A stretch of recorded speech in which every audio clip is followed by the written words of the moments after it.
Alors si Jacques était encore là aujourd'hui, Oui. il ferait quoi? Je sais pas. Je peux pas te répondre. Aucune idée. Aucune idée. Et est-ce que tu penses pas qu'il irait chercher tous les gens qui se font un peu d'argent sur son dos? Ah, ça, c'est certain.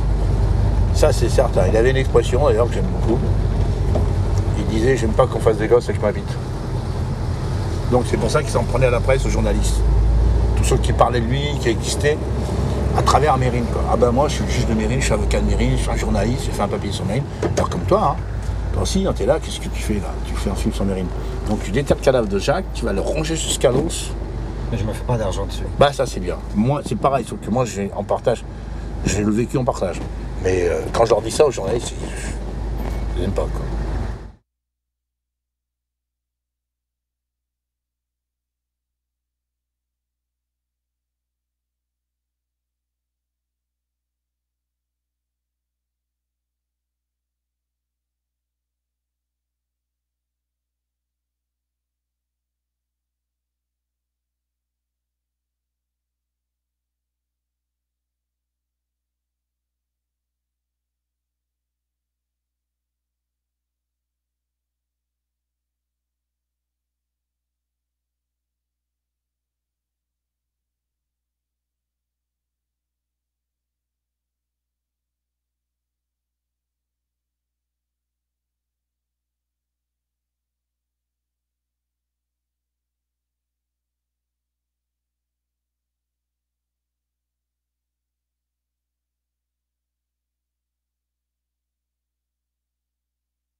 Le couple Schneider-Mesrine avait travaillé un certain temps pour le compte du millionnaire Georges Deslauriers, un infirme habitant un luxueux domaine sur les rives du Richelieu à Saint-Hilaire.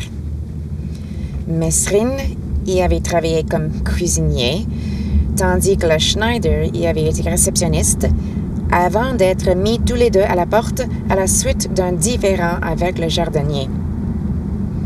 Selon les faits, le millionnaire Deslauriers aurait été enlevé le 20 juin 69 à 2h30 le matin. Des intrus avaient brisé un moustiquaire à la fenêtre du deuxième étage de la luxueuse résidence à 277 chemin des Patriotes. Oui, allô? Oui, bonjour. J'appelle au sujet d'une propriété que vous avez à vendre à Saint-Hilaire. À Saint-Hilaire? Oui, sur le chemin des Patriotes. Sur le chemin des Patriotes. Laquelle? J'en ai quelques-unes à vendre. 277. Pardon? 277.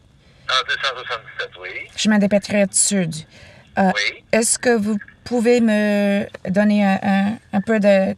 D'informations? Ben oui, avec plaisir, madame. Juste une seconde, je vais aller à un endroit où je peux vous parler tranquille. Merci. Est-ce que vous avez vu la maison sur la route? Ou Oui, c'est ça, exact. Je suis dans le quartier. Pardon? J'étais dans le quartier et j'ai vu le placard sur le Ah, ok, oui. Le jardin. Ben, c'est une propriété qui est sur le bord de la rivière, bien entendu. C'est une propriété qu'on demande 1 180 000. C'est 1929, l'origine, mais la maison a été agrandie et rénovée à multiples reprises. Les grands travaux ont été faits complet en 2007, excusez. L'arrière de la maison, si vous n'avez pas vu l'arrière, Non. c'est toute une autre chose que l'aventure. C'est beaucoup plus beau de l'arrière. Ah oui, ah ok. Ouais. Même si elle est belle de l'avant, là, de l'arrière, c'est un vrai petit château. Apparemment, il était un enlèvement d'un monsieur Deslauriers qui habitait là dans les années 60. Ah, c'est une légende, ça. Ah oui? Oui, ben je sais pas. C'est sûr qu'il y a des gens qui disent que Jacques Messine, le fameux Oui. hors-la-loi français, Jacques Messine a déjà logé dans cette maison-là, habité pour quelques mois dans la maison.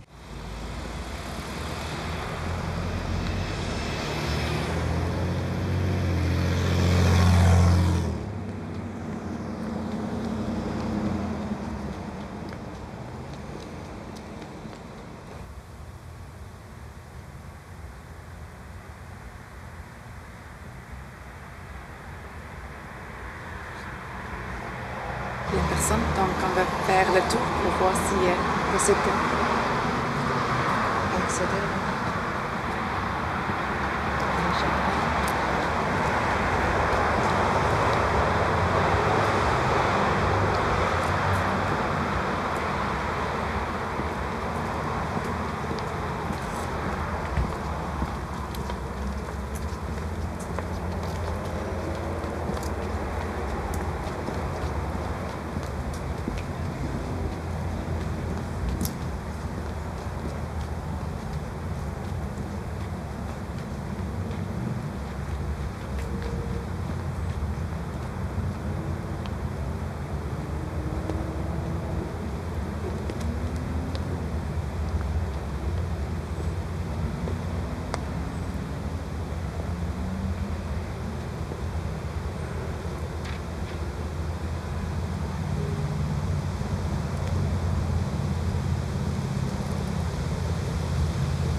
Now it makes sense.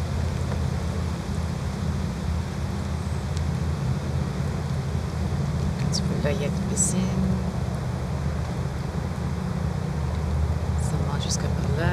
Ils ont changé le jardin. Puis la porte ici.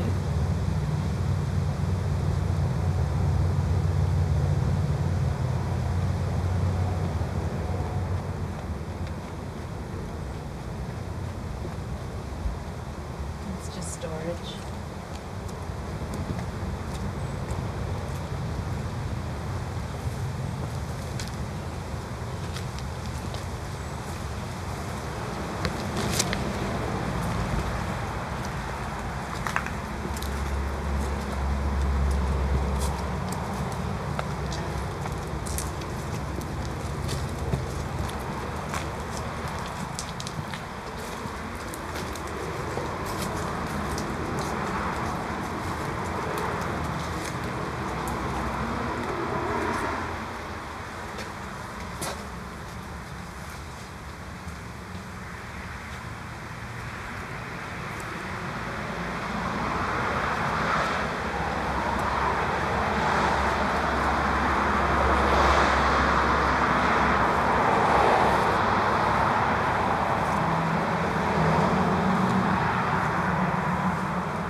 So, that was surprising. We found the house. Kind of bizarre to get it confirmed by a real estate agent.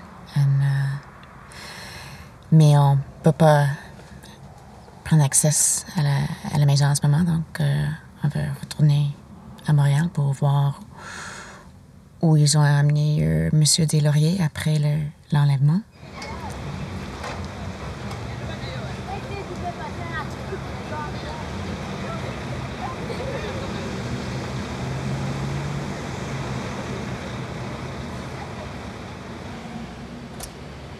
Débarqué de France le 16 juillet 68, Mérine habite avec Jeanne Schneider dans un petit 2 pièces, l'appartement 903, le 3645 rue Sherbrooke-Est, dans la partie œuvrier de cette longue rue.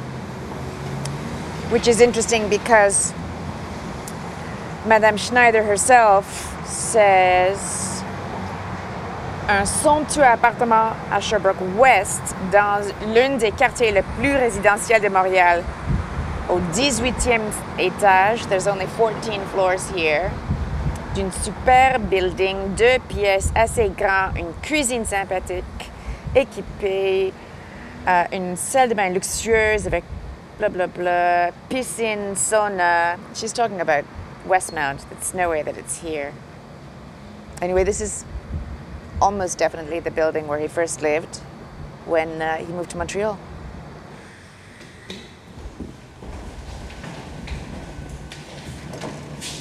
Okay, this is too easy. Open. Okay. 9e étage. So, if somebody's home, maybe we'll get inside.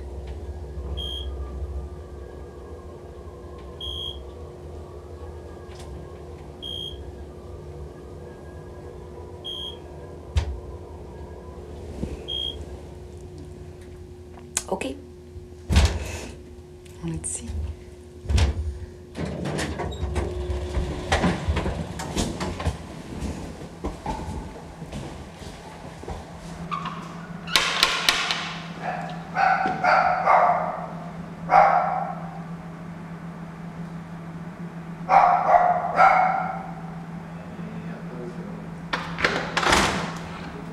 Bonjour.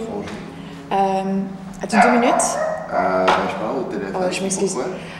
Nous, on fait un projet pour l'école. C'est une recherche sur... Est-ce que vous avez jamais entendu du criminel Jacques Mérine? Ouais. Qui avait apparemment habité ici dans cet appartement? Ouais, ben est-ce que vous me laissez 30 secondes? Oui, absolument. Ok, je fais mon appel. Je peux vous appeler. Ok, c'est bon.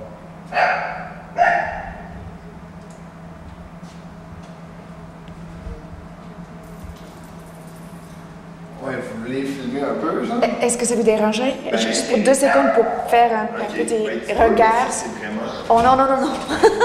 C'est super gentil. Je sais que c'est un peu bizarre de juste arriver comme ça. Ben, vous pouvez, c'est pas de problème. C'est vraiment au 903 qui était là? Apparemment, C'est que le c'était concierge vous a dit? les livres, les documents de recherche qu'on avait Ok. lus dit que c'était le 903 au 3645 Sherbrooke-Est. Ok. C'était quand il était arrivé à Montréal, 1968. Je sais que c'est dans le coin des années 60. Oui. Alors, dans les livres, il parle d'un luxe appartement, un 2 pièces, Ok. avec un sauna puis une piscine. Est-ce qu'il y en a dans le bâtisse? La piscine était sur le toit. Ah, OK.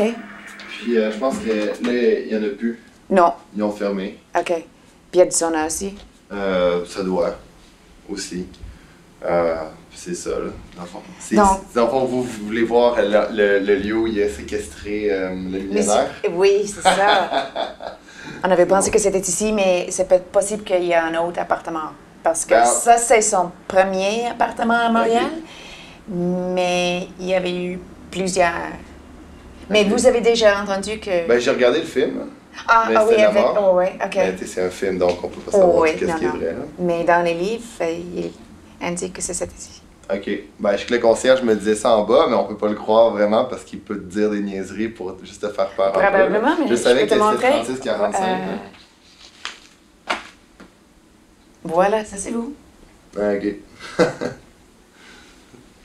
Puis c'est quoi que vous faites, vous, avec ça, exactement? C'est un projet pour l'école, un documentaire sur Mérine pendant son temps ici à Montréal, Ok. puis dans l'Est, dans le Gaspésie. Ok. Vous êtes à quelle école? UQAM. UQAM? Ok. Ouais. Excellent. Alors, le concierge à moi, il connaît un peu Ben, l'histoire. il connaît l'histoire comme probablement les 2 livres, les tombes, puis tout ça, là, qu'est-ce qu'il s'est dit, là, mais je pense pas qu'il y a beaucoup de cues à vous dire des choses existantes de plus que qu'est-ce qui s'est dit dans les médias, vraiment, là. Je pense que même votre livre, c'est déjà parce que quand il m'en avait parlé, j'avais regardé, puis il parlait même pas de l'appartement sur Internet. Donc je pense que votre livre est quand même plus précis que d'autres choses. Peut-être. Vous habitez ici depuis quand? 2 ans. 2 ans. Ouais. OK. Je dors bien la nuit. Excellent. C'est bien à entendre.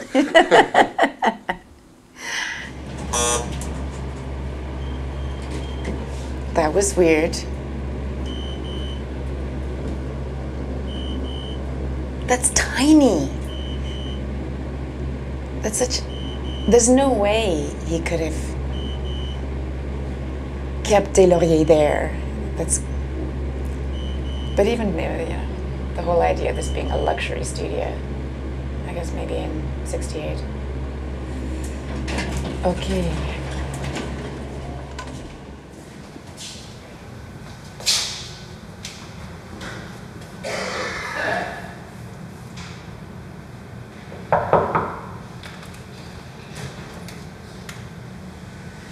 Écoutez, moi, cet appartement-là, c'était un peu spécial, parce que si ça vire encore, là, Jacques Messrine, comment je dirais bien? Il y en avait là-dedans. Il n'est pas toujours bien viré. Puis ici, j'avais des problèmes de ventilation, parce que, par exemple, les hottes de poêle, puis les chambres de bain sont branchées sur des canalisations qui tirent avec un circuit central. Vous comprenez? Il y a un gros ventilateur sur le toit qui tire sur tous les appartements. Mais lui, pour éviter qu'il arrive des gaz lacrymogènes ou quoi que ce soit par ces entrées-là, il les avait bloquées. C'était bloqué. Et moi, j'avais des problèmes avec des ventilations de hotte de poêle plus bas. Donc, là, j'ai ouvert, puis j'ai vu ça, que ça avait été bloqué, mais il y a 35 ans. Puis c'était vieux, là, tu sais, il y avait mis une feuille de plywood pour bloquer la ventilation, puis fermer les panneaux, tu sais, il était pas fou, là. Il y avait un portier dans le temps, puis ça, ici, là, ça, c'était les bureaux aussi. Il y avait un portier? Ça, c'était, ben oui, des années 70, c'était un édifice, là, un peu de prestige plus que c'est aujourd'hui, là, tu sais, ça a été transformé, ça a été laissé à l'abandon plusieurs années, cet édifice-là, donc c'est plus ce que c'était, il n'y avait pas de dépanneur, c'était tout un lobby là, à grandeur, là, sur le marbre, puis tout, puis avec des fauteuils, puis c'était quelque chose de différent. Là. Ben, avec le temps, ça va. Oui, ça change. Ça, il y avait une piscine en haut, il y avait ça, là, il y avait... Puis, donc, c'était vraiment plus prestigieux à l'époque.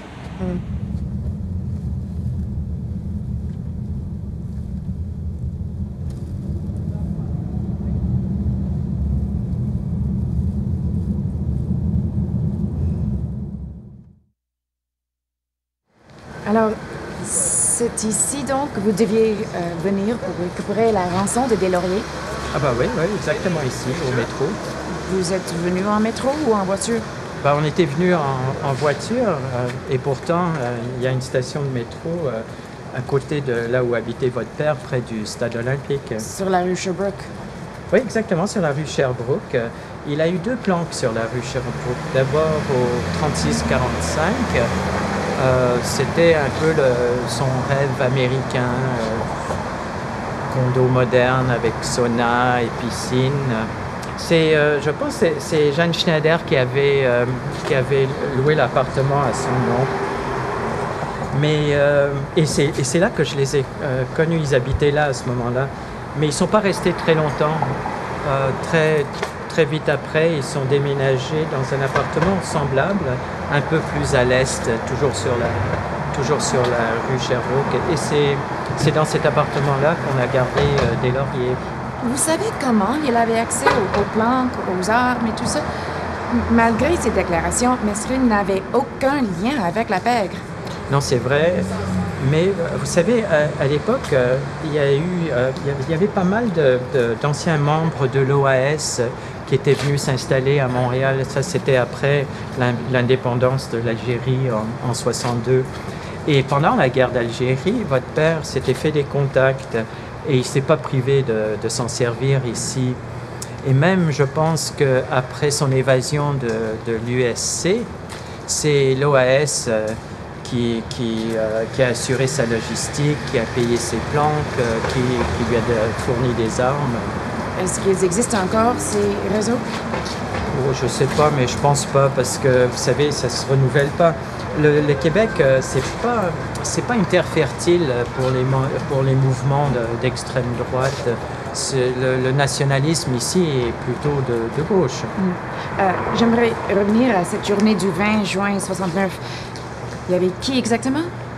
Il y avait votre père, il y avait Jeanne Schneider et moi. Comme on était arrivés bien en avance, on avait décidé de prendre un café et on s'était installé justement dans ce café. On avait pris une table au fond, comme toujours, pour surveiller les issues, pour voir un peu ce qui se passe et surtout pour n'avoir personne dans le dos. Et moi j'étais jeune, j'étais plutôt nerveux, je dirais même très nerveux. J'étais complètement sous l'emprise de votre père. Je pense que j'étais un peu ce qu'on peut appeler un bleu. Moi, je faisais tout ce qu'il me demandait. Lui disait qu'il pariait sur moi. Et Jeanne Schneider, elle, avait tout fait pour l'en dissuader. Et même que je pensais qu'elle ne m'aimait pas. J'ai compris plus tard que finalement c'était parce qu'elle avait peur que je les mette en danger. Bref, j'avais 20 ans, je venais d'arriver, je connaissais personne, j'avais pas un sou. Et votre père avait une prestance, il avait une aisance incroyable et il avait un charme fou. Je pense d'ailleurs que j'ai jamais vu personne lui refuser quoi que ce soit. Et donc... Alors, il avait assez confiance en vous de vous charger d'aller chercher la rançon de Deslauriers? Ouais, mais il était pas loin derrière moi. Alors, comme je vous dis, on est au café et je pense que c'était 15 heures, c'était l'heure convenue. Je me lève, je traverse et je vais vers le métro. J'étais nerveux, j'avais peur. Je ne savais pas si le frère Deslauriers serait là avant moi avec la rançon. Je ne savais pas exactement où il se trouverait et j'avais peur. J'avais peur que la police soit là. J'avais peur que la rançon soit trop lourde, qu'elle soit trop volumineuse, qu'elle ne rentre pas dans la mallette. Vous savez, 200 000 $ en billets de vin, ça fait 10 000 billets et c'est lourd. En tout cas, quoi qu'il en soit, je devais être sur le quai, direction Henri Bourassa. Je devais porter un habit de velours noir, avoir une pipe dans le bec et un journal sous le bras. Mais notre contrôle s'arrêtait un peu là avec cette mise en scène plutôt ridicule. Pourquoi ce costume? On était en juin. Vous devriez mourir de chaud. Ouais, vous savez, je ne remettais jamais les décisions de votre père en question. Et puis, à bien y penser, je ne sais même pas quel temps il faisait ce jour-là. Et de toute façon, dans le métro, on crève de chaleur, que ce soit l'hiver ou été, on crève de chaleur. Alors, vous finissez par retrouver M. Deslauriers? Ah non, pas du tout. Pas du tout. Donc, comme je vous disais, je traverse vers le métro, je descends sur le quai et je le cherche, je ne le trouve pas. J'attends. Ensuite, je remonte, je traverse, j'attends. Bon, finalement, après je ne sais plus combien de temps, finalement, je remonte sur la rue, je traverse la rue, je retraverse. Bon, finalement, après 30 minutes de va-et-vient, je retourne au café. Là, je retrouve Jeanne Schneider qui était assise seule à la table. Mérine, lui, il était parti téléphoner. Mais quand il est revenu, on est parti tout de suite. Vous savez à qui il téléphonait? Je ne sais pas, mais je suppose que ça devait être au frère Deslauriers qui venait de poser ce lapin. Et après? Après, les choses sont allées très vite. On est retourné à la planque et là, on a découvert avec stupeur que notre otage était disparu. Pas seulement qu'on n'avait pas la rançon, mais on n'avait pas d'otage non plus.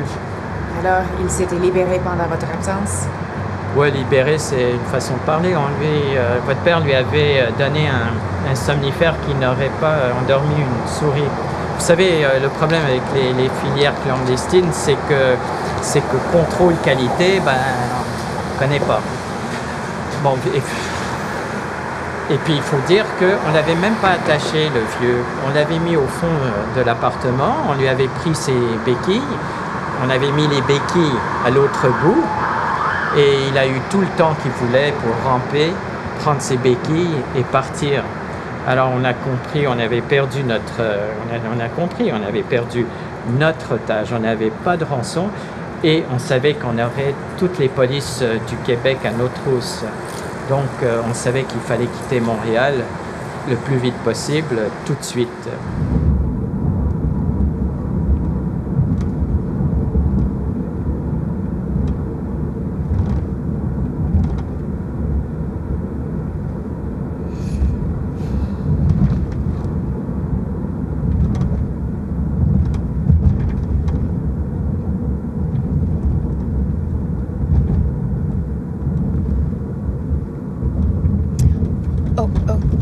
That's it there. There, turn left. Les Trois Sœurs.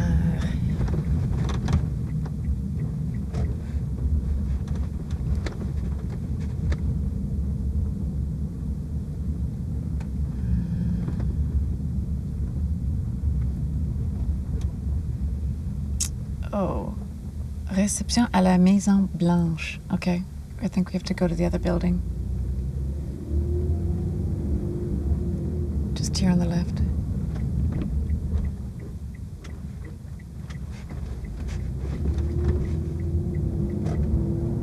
I wonder if that's the house where Madame Boutier lived.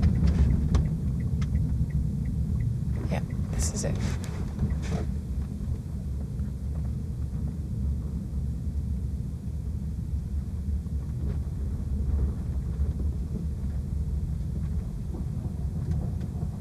Oh, wow.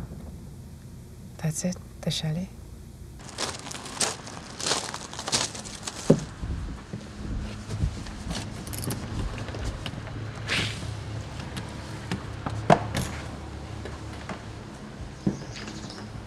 Okay. This is dark and spooky. Downstairs. Bedrooms.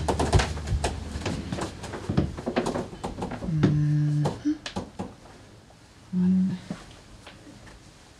2 bedrooms.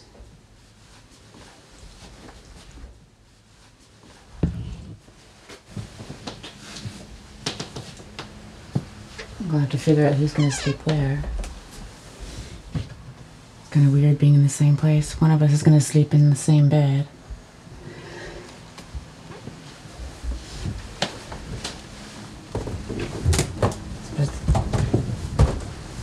Paneling's probably original and there's been some renovation. I guess the layout must be the same. Kitchen. God, this is weird. Oh, another bedroom. Okay, so I don't know, maybe Mesrine and Schneider slept downstairs for more privacy and Michelle stayed upstairs, I suppose. I suppose there's no way of knowing who slept in which bed. It's kind of weird. Another bathroom.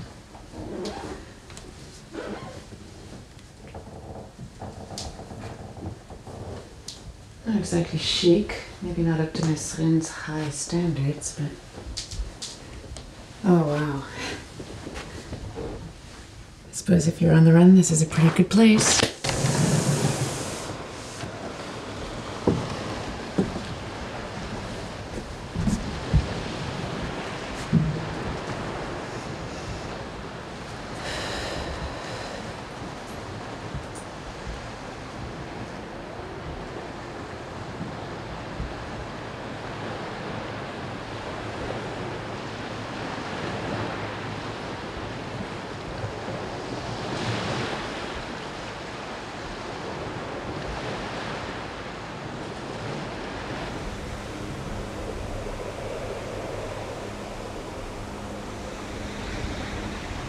So after the failed kidnapping of Georges Deslauriers, Mesrine and Jeanne Schneider and Michel Dupont had to get out of Montreal.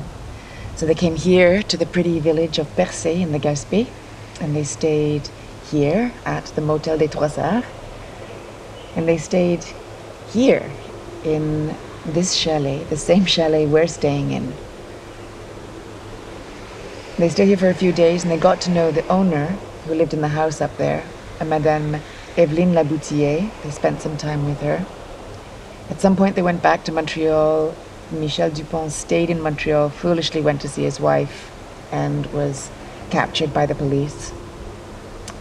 Jeanne Schneider and Jacques Mesrine came back to Percé, and then they left on June 30th and took off for the United States. A few days later, the body of Madame Laboutier was found strangled in her house, and it was determined that she had been murdered while Mesrine and Schneider were staying here. Not surprisingly, a warrant was issued for their arrest.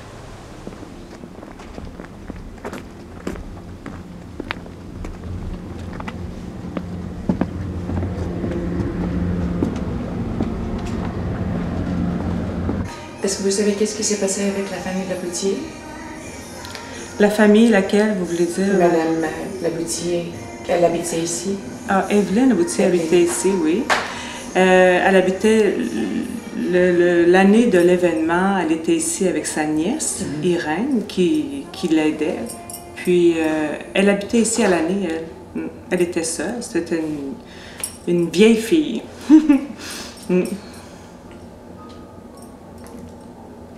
Et est-ce que tu peux me donner une idée de comment c'était la salle à l'époque? Parce qu'il n'y avait pas de réception ici, j'imagine. Non, il n'y avait pas de réception ici. Puis le mur ici aussi était fermé. Ah, c'était... Okay. Est-ce qu'on peut prendre une pause, Hubert? Je vais te parler tout à l'heure, OK? Est-ce que tu peux... Est-ce que tu peux sortir? Je vais te parler tout à l'heure, OK? OK, c'est beau. Merci. Je vais arrêter ça aussi, les sonnettes. Je pensais qu'il y avait un oiseau. Un oiseau, oui. Ici, c'était fermé. C'était un solarium qu'il y avait là, OK? Puis aussi, ici, c'était un petit salon. C'est ici qu'elle recevait ses invités, j'imagine. Puis c'est un petit salon avec... on a encore l'ameublement ici, de ce petit salon. C'est un salon avec des meubles en rotin, puis... Des Trois Arts. Bonjour! Oui, est-ce que je suis occupée? Est-ce que tu peux me rappeler? Merci. Elle avait aussi son piano. On a encore le piano ici, qui est un magnifique piano. C'est un piano comptoir. Puis, c'est ici que ça s'est passé, là, finalement, la scène. Là. Elle est décédée ici, au pied de l'escalier, par strangulation. Avec son tablier, qui a fait tout ça. Là. Ah oui. Il lui a détaché, ben, si c'est lui, il lui a détaché son tablier, puis il l'a étranglé avec.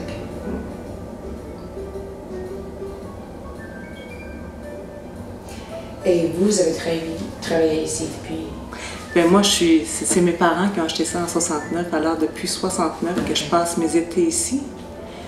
Puis depuis 69 qu'on raconte notre histoire, puis qu'on agrémente l'histoire, puis qu'on augmente la situation avec nos amis, avec les gens qui nous rencontrent, qui viennent nous voir, puis c'est devenu comme un jeu ici, là.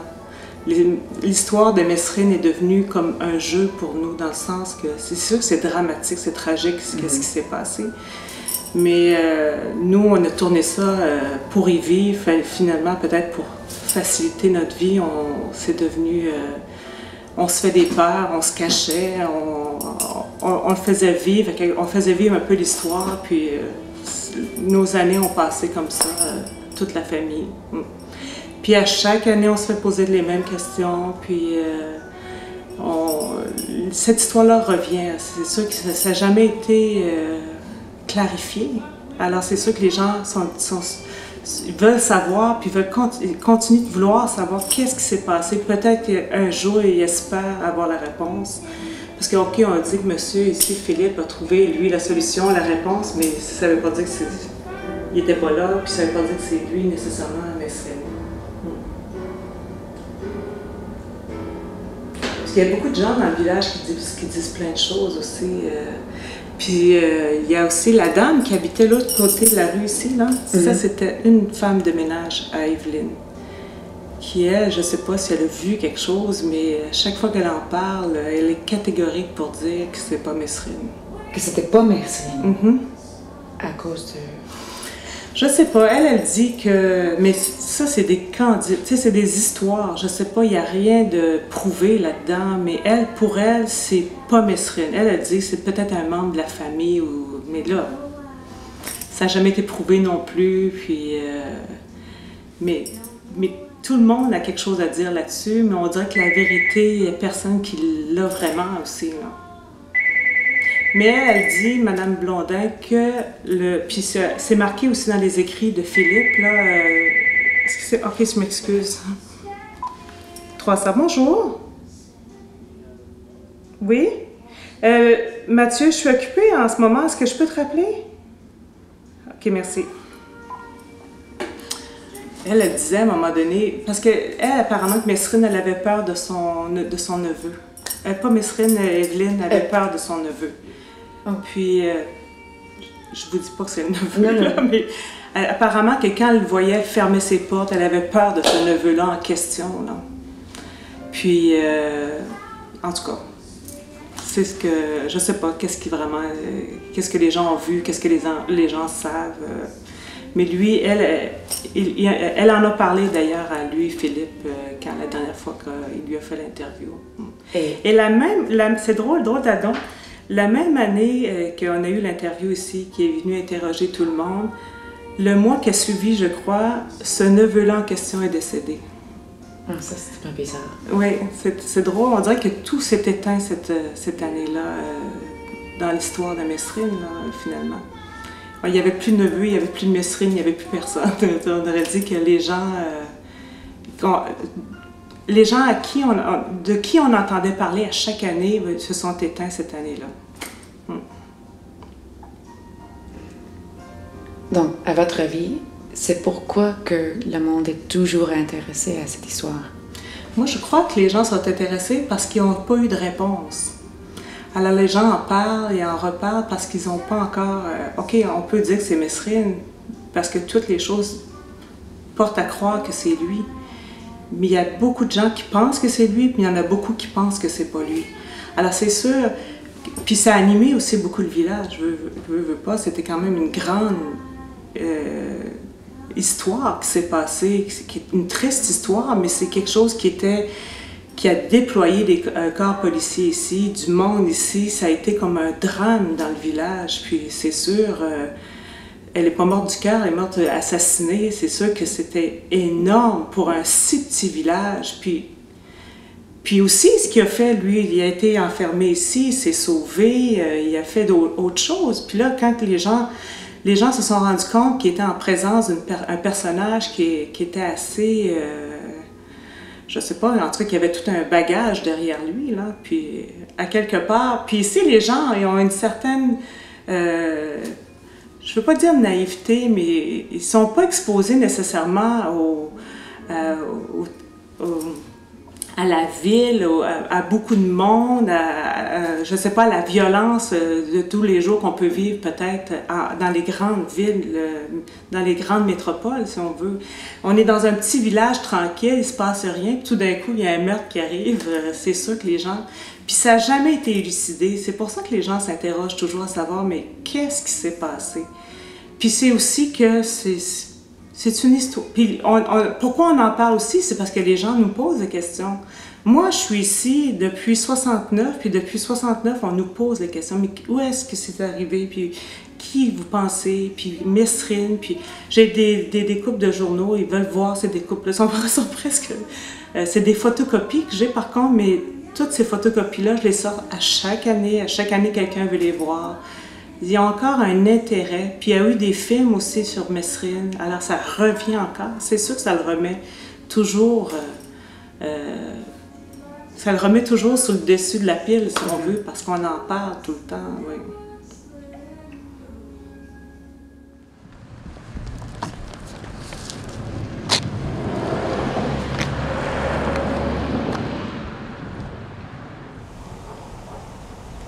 Now it makes sense.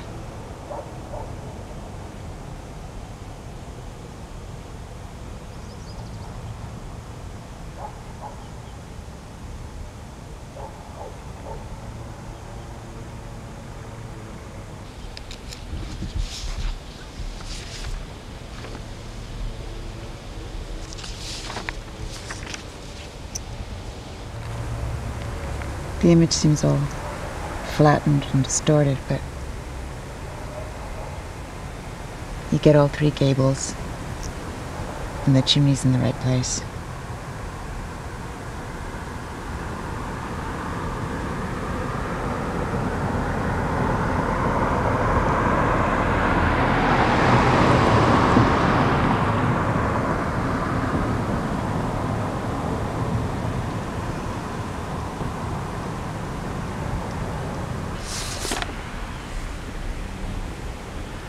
It's around the side.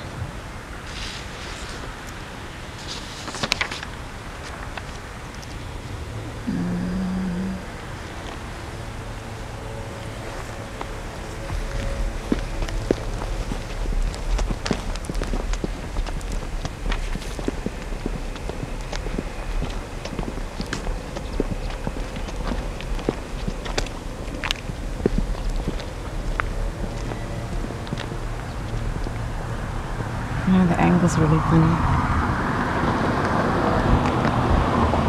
If we go upstairs...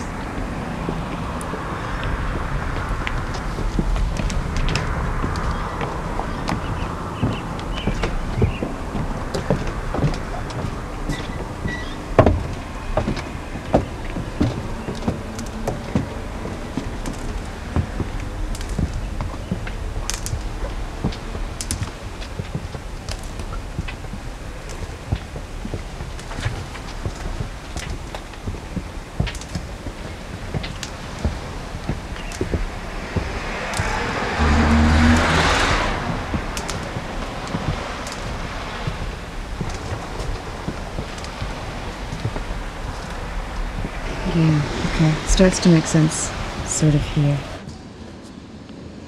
So the police cars would have been parked along here. Obviously that whole building wasn't here then. The tree wasn't here. This shack has been torn down.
Bonjour.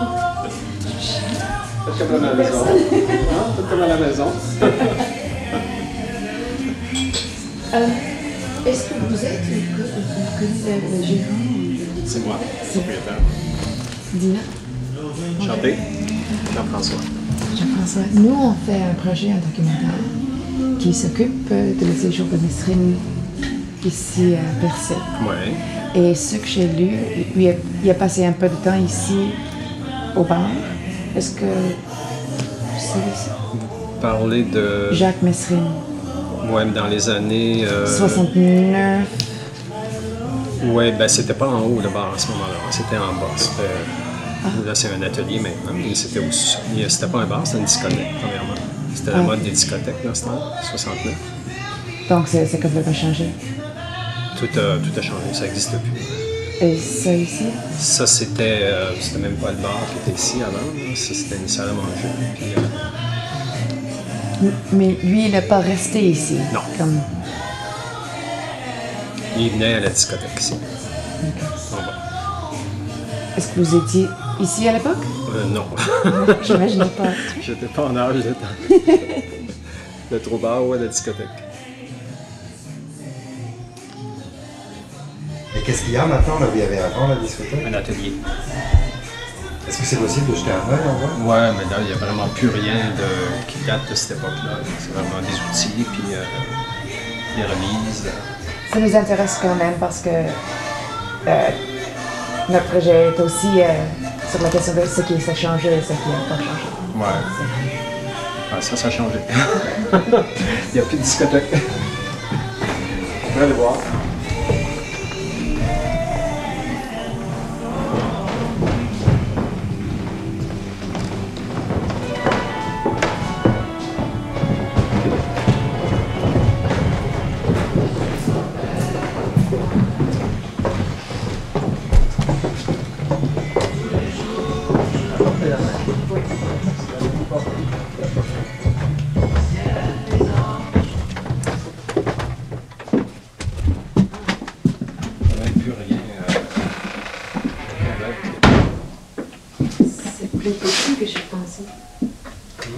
Plus petit que j'ai pensé.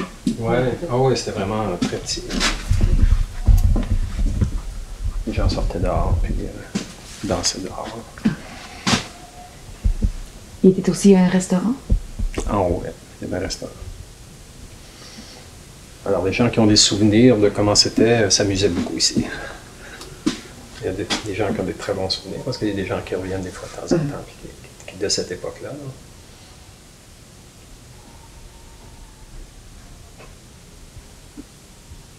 Est-ce que c'était un endroit qui a été connu à l'extérieur de la région? Sans doute, oui. Je veux dire, les touristes allaient et venaient, là, donc il y a beaucoup de Montréalais, de Gaspésiens qui vivent à Montréal aussi, qui viennent régulièrement en Gaspésie, donc ça devait être des clients habitués ici de venir à la discothèque. Après ça, il y a eu une discothèque au village qui a duré jusque dans les années 80. Donc, quand celle-là a fermé ici, il y en a une autre qui a ouvert. Donc, ça a arrêté de venir ici à ce moment-là. Moi, quand j'ai acheté, c'était déjà plus une discothèque. En 83, il n'y avait déjà plus de discothèque ici. Est-ce que ça arrive souvent que les gens viennent demander des questions autour de non, pas poser des questions, mais il y a des gens qui viennent parce qu'ils veulent se rappeler. Ils se rappellent d'être venus ici quand ils étaient jeunes. Là, puis c'est surtout ça. Moi, j'entends les gens parler, mais peu de gens posent des questions par rapport à ça. OK. J'avais l'idée que peut-être que presque tous les habitants ici une histoire ou quelque chose qui rappelle de l'époque de Mesrine. Je veux dire, je regarde les gens qui ont maintenant 50 ans, à l'époque, étaient quand même très jeunes par rapport. Donc, ceux qui étaient là, susceptibles, il y en a beaucoup qui sont même décédés actuellement. Donc, et puis si on a jugé que dans les deux films qu'on a faits, ça ne valait pas la peine d'en parler non plus, les deux films sur Mesrine. On a comme effacé toute la partie percée, puis on aurait pu développer un peu plus que ça. Il Ils n'ont pas venu tourner ici? Non, je pense qu'il n'y a aucune... parce que c'est quand même marquant dans la vie de Mesrine. Lui, il dit un peu que tout ce qu'il a fait par après, je pense dans son livre, qui mentionne tout ce qu'il a fait par après, c'est en réaction à comment il a été traité ici à Percé. Alors son premier procès ici était marquant, déterminant dans sa vie, parce qu'il est considéré qu'il n'avait pas été bien jugé, puis qu'il n'avait pas eu droit à une défense comme il aurait dû, puis que c'est un peu à cause de ça qu'il est parti sur le mauvais côté, fâché contre la loi, contre la justice, puis qu'il a décidé de se faire justice lui-même un peu. C'est comme ça que je l'ai compris. Donc moi, j'aurais vu que son passage ici aurait été quand même un moment déterminant dans sa vie. Parce qu'avant ça, il n'y a presque pas de dossier au Québec. Non, mais en même temps, il avait été déclaré innocent de la meurtre. Oui, mais ça a été difficile. Ça a été très difficile. Finalement, c'est devenu presque politique à la fin, là, mais ça aurait pu être beaucoup plus facile que ça là, pour déclarer son innocence. Et puis les autres personnes, les vrais coupables, n'ont jamais été trouvés non plus. Les vrais coupables? Ben, du meurtre. Si alors, est-ce qu'il y a une théorie de qui c'était? Il y avait toujours la théorie, je pense qu'il y a une théorie qui a été développée là, sur la famille, choses comme ça, là, les testaments, puis ça n'a vraiment pas été développé. Là. Mais si c'était pas Mesrine, s'il y a eu quelqu'un certain, hein, si c'était pas lui. Là.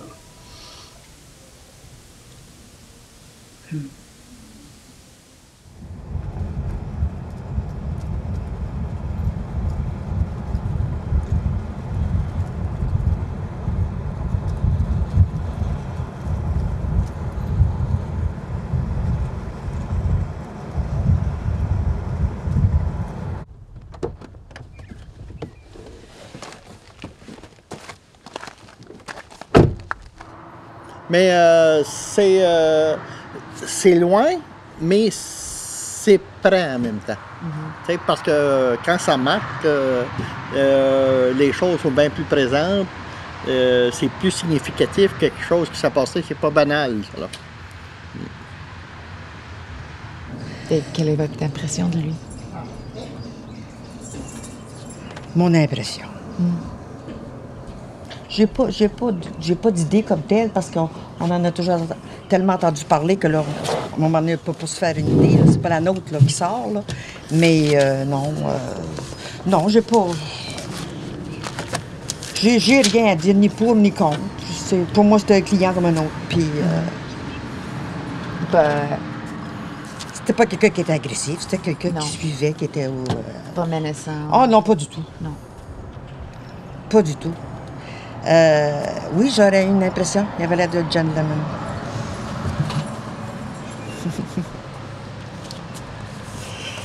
Oui.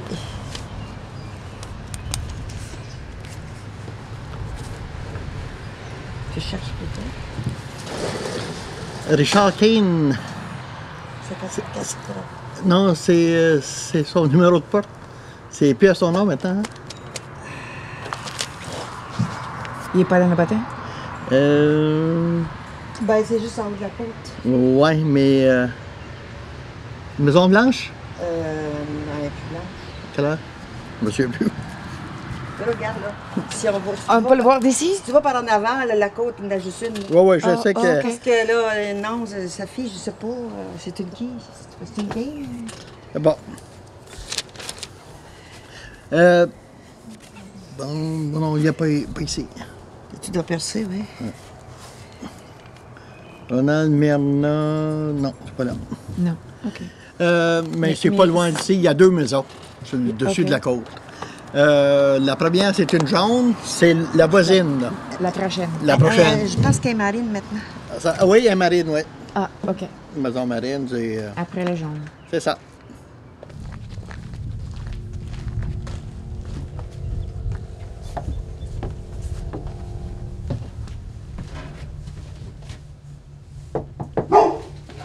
Allô?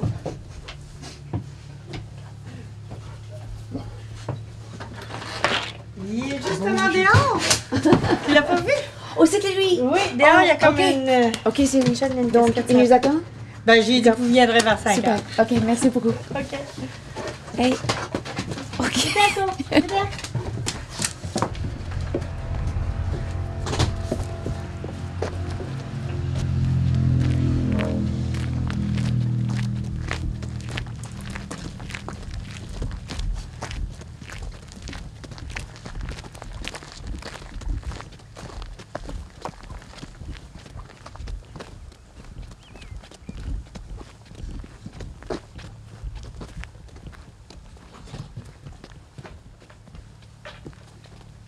Bonjour.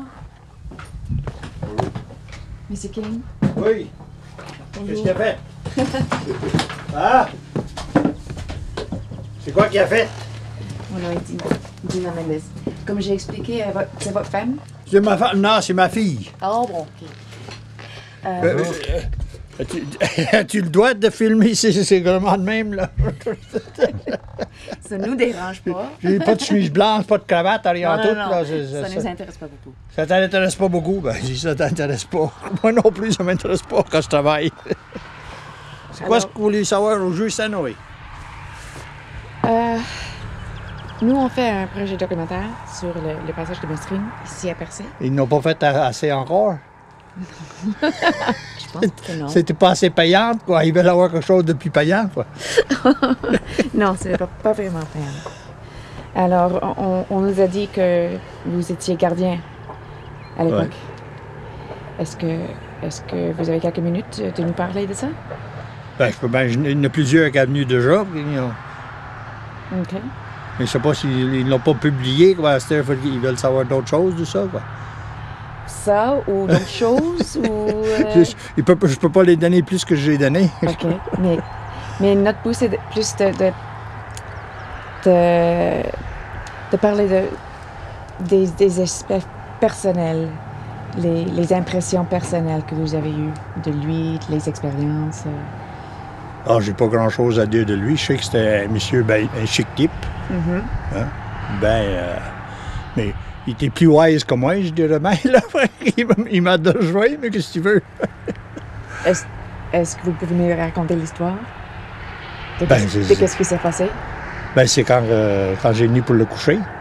Il était seul dans sa cellule, je veux dire dans sa quartier. Il y avait 6 cellules, mais il était tout seul dans son corps, je veux dire, moi j'appelle ça, c'est les secteurs. Là. Lui était la seule prisonnière? La seule prisonnière dans ce secteur-là. L'autre bord, il y en avait 6, puis en haut, il y en avait un autre. Il y en avait 2 ou 3, je crois. Mais lui, il était toujours sur son bord tout seul. Quand j'ai eu le temps de coucher, moi, j'étais tout seul aussi. Puis je jasais avec, puis tout allait bien, maintenant. Quand j'ai venu me coucher, il était assis sur son lit. Les cellules sont faites de même. Là. La toilette est au fond. Puis il dit que sa toilette ne marchait pas. Bien, moi, j'ai passé à côté de lui. J'ai venu pour fermer la porte, mais j'ai laissé la clé dans la porte. Hein? J'étais au fond de la cellule pour peser sur le bouton pour verser la toilette de Morat. Puis, quand j'ai pesé le bouton, il a sauté en arrière de moi et puis Luc. Merci, bonsoir. Qu'est-ce que tu veux que je te dise? Puis là, il a descendu en bas. Puis il a été voir la matrone. Mais moi, je n'étais pas là quand il a été voir la matrone. Il était à voir, supposément, comme elle dit. Puis il a dit, il n'y a pas de trouble. Il dit, l'autre en haut, il est barré. Puis il dit, Jeanne s'en vient. Puis vous, il n'y a pas de trouble, on ne vous dérangera pas. Il est resté dans votre quartier, là, la matrone. Puis là, ben, il y avait le contrôle. Toutes les clés, c'est dans un casier, là. Ils sont tous identifiés, là. Ils savaient où passer, parce que le bouton qui était là, ils savaient que les portes, ça sortait par là, puis il y avait le cadenas pour aller dehors, puis tout ça. Il n'était pas fou, il voyait que c'est comment c'était. Le gars, il avait arrangé ça. Il avait pas commencé un matin. Hein. Puis vous avez resté dans la cellule pour combien de temps? Moi, jusqu'au temps que le gars a rentré à 11 h. Quand il est venu, il a pesé sur le sonnette à la porte, ça ne répondait pas. Il dit quelque chose qui ne marche pas. Là, il était dans le bureau du directeur, puis il était là chercher la passe-clé. Puis il a ouvert la porte, puis il est rentré. Puis là, c'est Mme Joe, là, la patronne. La matrone qui l'a appelé, elle dit, ils sont partis. Il dit, Richard est en haut. Supposément, elle dit, moi, je ne serai pas, je n'ai pas monté en haut. Lui, il a monté en haut, puis il s'est parti, je te dis. Moi, la chiffre est finie, puis je m'en vais, moi et tout. Là, ils ont fait un rapport, puis les policiers sont arrivés, puis ils ont pris puis tout parce que ça passait, puis ça. Puis ils ont parti après. Est-ce que vous avez participé dans... Non. Les autres, ils ont parti, puis ils ont dit, c'était pour le voir. Puis ils mouillassaient. C'était une soirée le mois de juillet, je crois, puis ils mouillassaient. Puis il a pris la montagne pour aller, supposément qu'il m'a dit, là, il est monté en haut à Gangatia. Il était en arrière du Gangatia, il y avait une manière un trou, là. Puis il y avait de la brume. Puis là, il est sorti tout trempe, il a fait un feu pour chasser son linge. Puis lui, il n'a pas perçu que la brume, ça va éclairer. En bas, il skatait, s'il y avait de la brume, mais en haut, sur le Gangatia, là, jusqu'à l'hôtel, le Gangatia, à passer, là, la brume, ça va éclairer. Puis les polices ont vu la boucane monter. Ils ont arrivé avec les chars, puis il est assis, lui, pieds, à côté d'un feu, puis... Putain. Quand j'ai rentré à 4 heures, il était encore à celui. Vous l'avez vu encore? Oui, oui. Si tu veux, ce qui se passe. Il dit, je t'en veux pas. Moi non plus. T'as eu ta chance, t'es plus intelligent que moi, tu l'as eu, fait. Il n'y a rien à faire. Et là, ils l'ont surveillé, ils ont mis un agent de sécurité de Québec, 24 heures par jour, des chiffres de 8 heures, assis en avant de le port, qu'on appelle le secteur. Est-ce que c'était normal qu'il n'y ait pas beaucoup de gens? C'était pas normal que moi je suis supposé être tout seul. Non.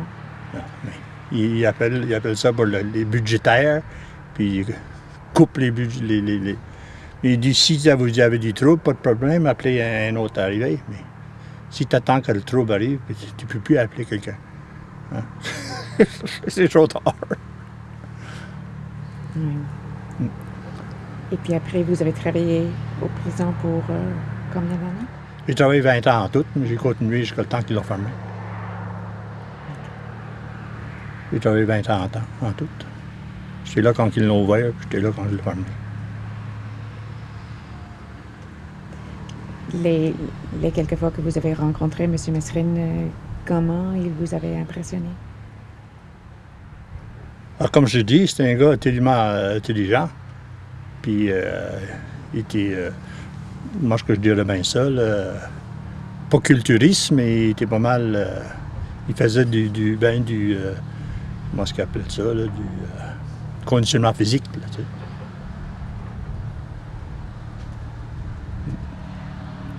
Puis c'était un bon joueur de cartes. Il ne peut pas y ôter ça. Il brassait les cartes, là, puis il y avait un des cuisiniers là, qui était là, puis il disait brasser les cartes sur la table, dans la salle de jeu, là, puis il disait prends-toi une carte.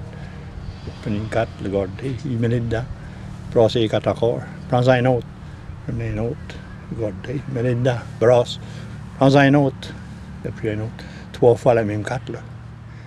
Le cuisinier il a eu blême, puis il est parti.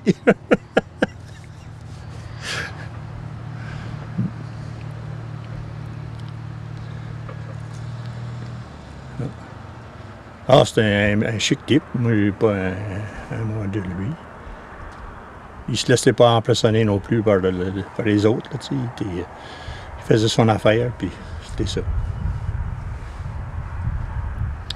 Parce qu'il y avait un type de Gaspé, un fortin, là, il mangeait à la table avec. Là. Puis il parlait de Jeanne, sa copine, veut dire. Là. Puis il disait, elle a l'air belle femme, il dit. Il dit, ça pas, des fois.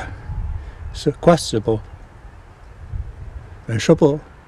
Le brin de même, là, puis paf! Écraser le nez, puis le sang envolé. Wow. Il a respecté ça. Tout en l'espace de quelques secondes. Ça parlez-vous, puis va attendre l'autre bord, va attendre l'autre bord. Finalement, Après le processus, ils ont déclaré Mesrine innocent de la meurtre de Mme Boutier. Oui, mais ça n'a pas passé ici, ça passé à Drummondville. Oui.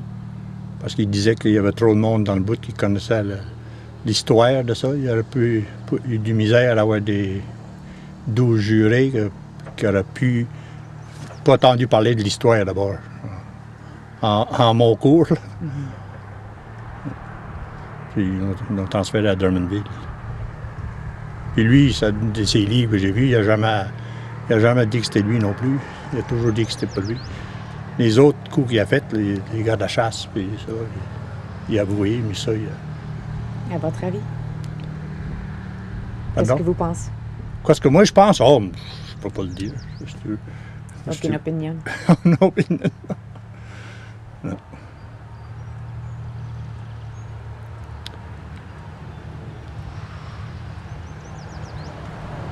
Est-ce que vous avez par hasard des photos de ce temps? Non. J'ai une photo de moi-même, là, quand j'étais gardien, là, mais pas de... Est-ce qu'on pourrait le voir? C'est dans la maison.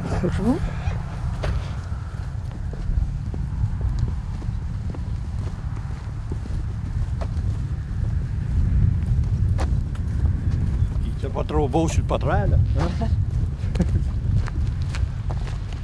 Quand on travaille, Le bras, là. Oh non, non. On peut entrer? Ah oui, oui, on peut rentrer. C'était le portrait, ma portrait aussi. Ça apporte en haut. En haut, ça apporte à Benoît, là. Ah, avec ton... Avec ton...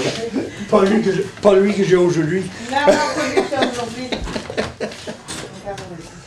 Enfin, un couteau, pour cause, parce que Suzanne a collé ça là. Puis... Pas de coucher. Hey! Ah oui, ah oui, ah oui! Est-ce que la ville de Percé a beaucoup changé? Oui. Dans quelle façon? Dans quelle manière? Plus, comment est-ce que je dirais bien ça? Le monde avant, on était plus libre. Tu sais. À cette heure, c'est devenu plus commercialisé. Là. Puis les motels, tout jackpoté, tout dans un tas, puis plus d'espace libre. Là, puis, À cause du tourisme? Tourisme, oui. Tout le monde va avoir un port du gâteau. Puis...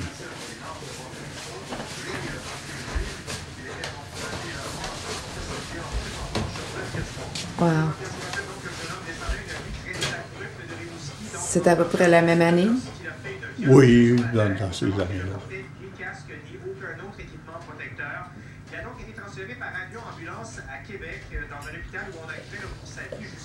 Parce qu'il y a déjà des reporters qui ont déjà venu prendre des reportages sur des journaux. J'ai des bouts de sites, là. Sur des journaux, là. Puis... C'est celui encore ici. Je vais ici.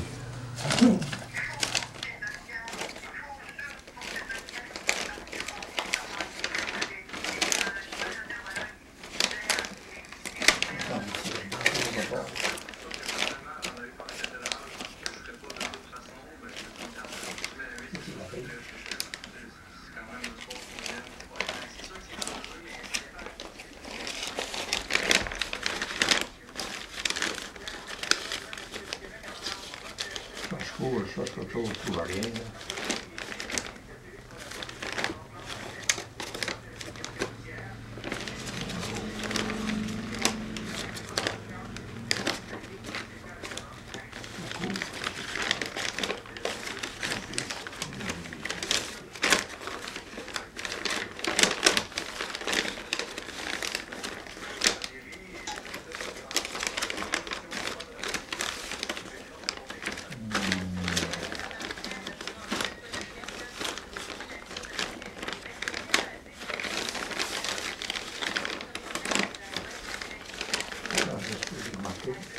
Non, c'est pas le cas.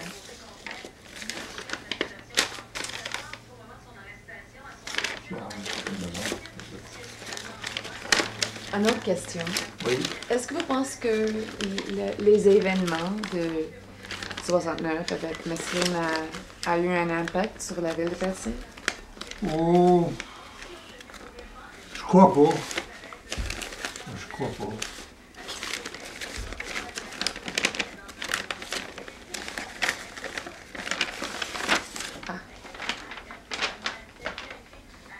Oh.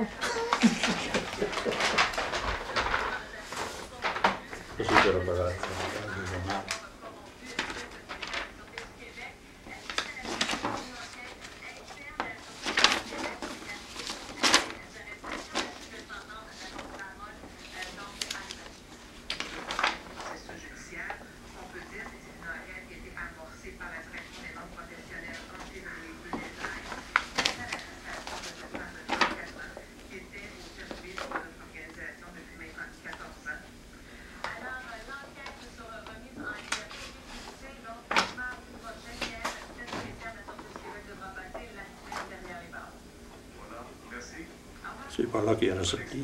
Ah, OK.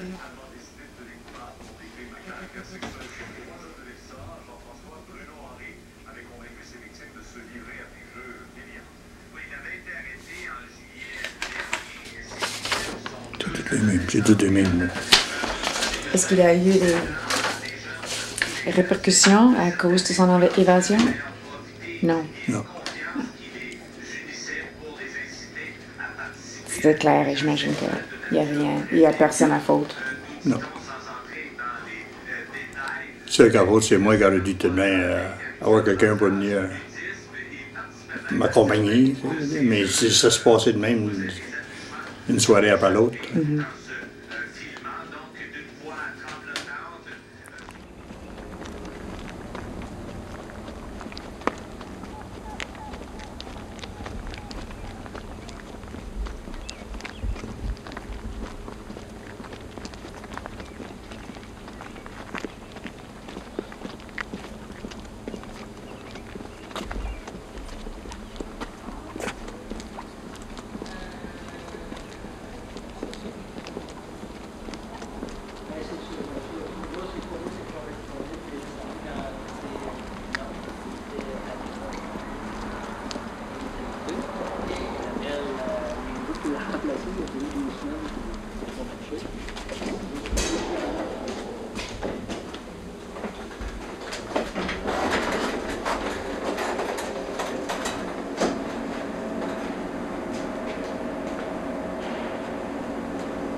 Nous, on fait un projet documentaire sur le passage de Mesrine ici à Percé.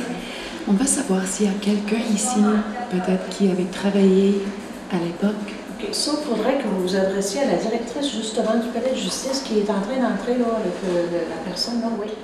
Avec le chemise noire? Madame Rossignol, oui. Rossignol? Blanche, oui, elle est la directrice du palais de justice, elle pourrait nous informer. OK, excellent. Merci.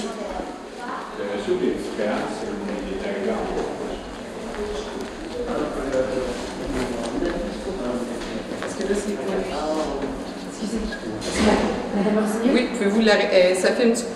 Non? Est-ce que ça roule? Vous l'avez arrêté? Non. Non? Vous pouvez l'arrêter? Oui.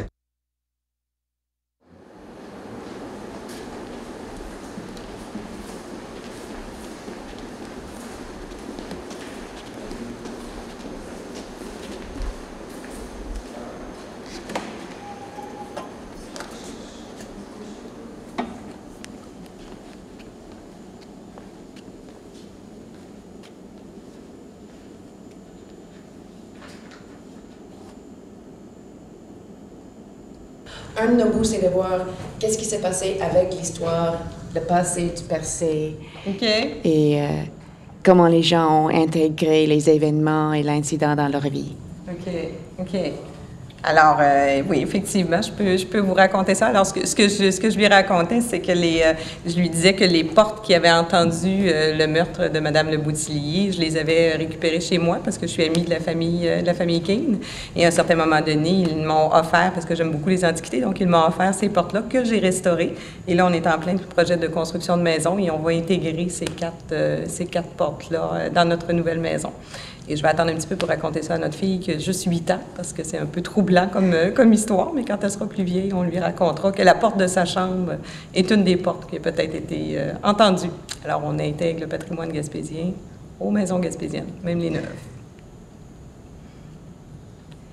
Est-ce que vous pensez que les événements de cette passage de Messrine avaient eu un grand impact sur la ville?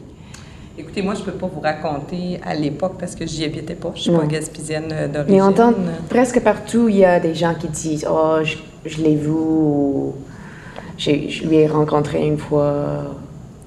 Je peux vraiment pas me prononcer. J'ai aucune information. Moi, je suis ici depuis 1993, donc bien après les événements. Et oui, ça fait partie de l'histoire, mais n'étant pas même pas de la Gaspésie, encore moins de Percé directement, je peux pas vous dire. Mais sûrement que si vous arrêtez des gens dans Percé, dans les gens qui y habitent, dans les personnes plus âgées, sûrement quelqu'un aura toujours un petit quelque chose à vous dire sur le sujet.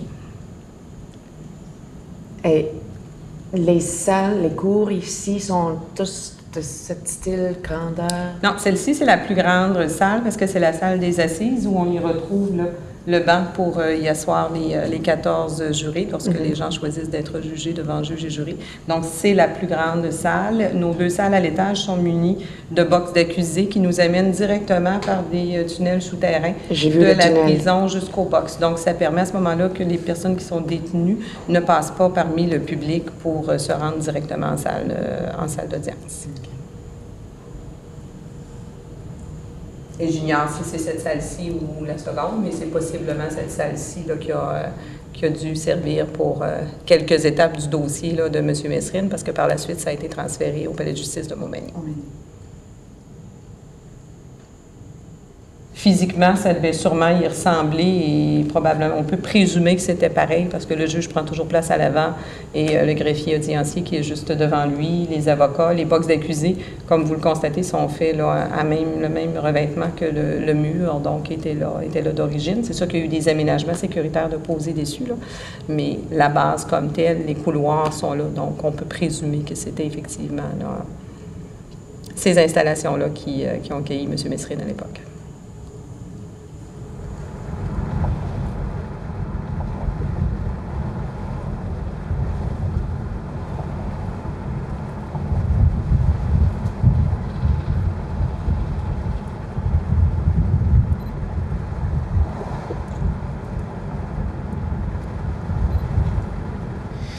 Et moi, ce qu'on m'a raconté, il faut que je sois prudent dans ce que je vais dire, c'est qu'il y a quelqu'un à Percé qui voulait se débarrasser de Mme Le Boutillier.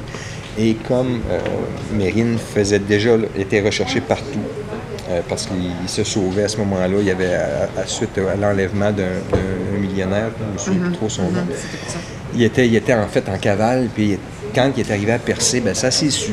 Ça fait que quelqu'un qui voulait se débarrasser de la dame en question a profité du fait. C'est évident qu'un meurtrier comme Mérine, s'il y a quelqu'un qui est tué à Percé, ça va automatiquement lui passer sur lui. C'est ce qu'on m'a raconté. Et théoriquement, c'était qui quelqu'un? Ah, ça, je ne peux pas le dire. Ça m'a été raconté par des gens, mais cette personne-là est toujours vivante. Vit toujours à Percé. Il y a plusieurs personnes qui le soupçonnent d'être le meurtrier. J'ai entendu récemment que, je ne saurais même pas me dire, que Mérine était effectivement à l'auberge. Il s'était pris un motel, une chambre, c'est-à-dire au motel Les Trois Sœurs, et que lui-même serait arrivé sur le lieu du meurtre. Il est arrivé, puis il a vu le meurtre. Là, il est monté pour prendre ses affaires parce qu'il n'est pas fou, là. Il savait bien que s'il y avait un meurtre là, puis qu'il était dans l'hôtel, il serait tout de suite soupçonné. Puis, ça raconte encore une anecdote. c'était la première fois que je l'entendais 45 ans après le fait, ou à peu près, que le temps qu'il monte à sa chambre, prenne ses bagages et reparte, que le cadavre avait changé, il avait été déplacé. Qu'est-ce que ça veut dire, tout ça? C'est probablement faux. Est-ce que Mérine a vraiment été là? Ça, pas personne qui peut le dire encore. Là. Ça fait partie de la légende.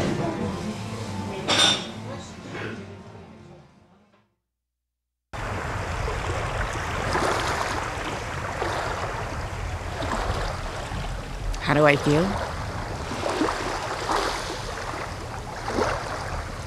I don't know how to answer that.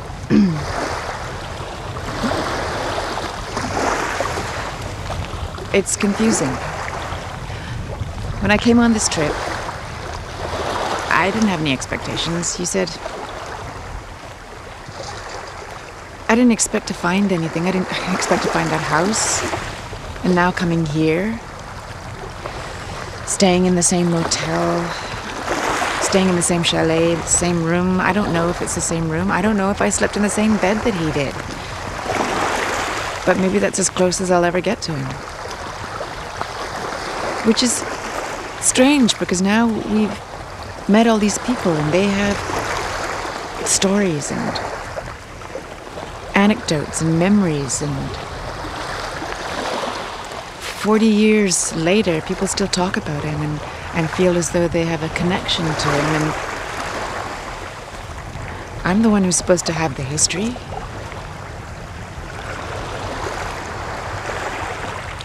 It's very disorienting, and I don't know how to... I don't know if I have a connection.